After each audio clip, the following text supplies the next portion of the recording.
اردو کے پہلے عوامی شاعر تھے نذیر اکبر آبادی، جن کی وجہ سے مجھے ڈان گروپ سے نکال دیا گیا۔ میں حریت اخبار کا میگزین ایڈیٹر تھا۔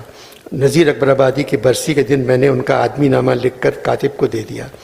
آدمی نامہ دال کو میں نے ذرا سا سیدھا لکھ دیا، کاتب سمجھا رے ہے، اس نے آرمی نامہ لکھ کے نظم چھاپ دی۔ اور ضیاء الحق کی حکومت تھی۔ دنیا میں بادشاہ ہے سو ہے وہ بھی آرمی، اور مفلس و گدا ہے سو ہے وہ بھی آرمی، زردار خواہ مخواہ ہے سو ہے وہ بھی آرمی، نعمت جو کھا رہا ہے سو ہے وہ بھی آرمی، ٹکڑے جو مانگتا ہے سو ہے وہ بھی آرمی۔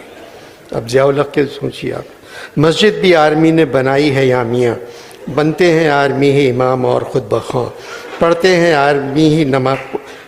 آرمی ہی قرآن اور نماز یاں، اور آرمی ہی ان کی چراتے ہیں جوتیاں، اور جو ان کو تاڑتا ہے سو ہے وہ بھی آرمی۔ فرعون نے کیا تھا جو وعدہ خدائی کا، شداد بھی بہشت بنا کر ہوا خدا، نمرود بھی خدا ہی کہا جاتا برملا، یہ بات ہے سمجھنے کی آگے کہوں میں کیا، یہاں تک تو ہو چکا ہے سو ہے وہ بھی آرمی۔ آخری بند تھا، اشراف اور کمینے سے لے شاہ تا وزیر، ہے آرمی ہی صاحب عزت بھی اور حقیر، یہاں آرمی مرید ہیں اور آرمی ہی پیر، اچھا ہی آرمی ہی کہا جاتا ہے نذیر، اور سب میں جو برا ہے سو ہے وہ بھی آرمی۔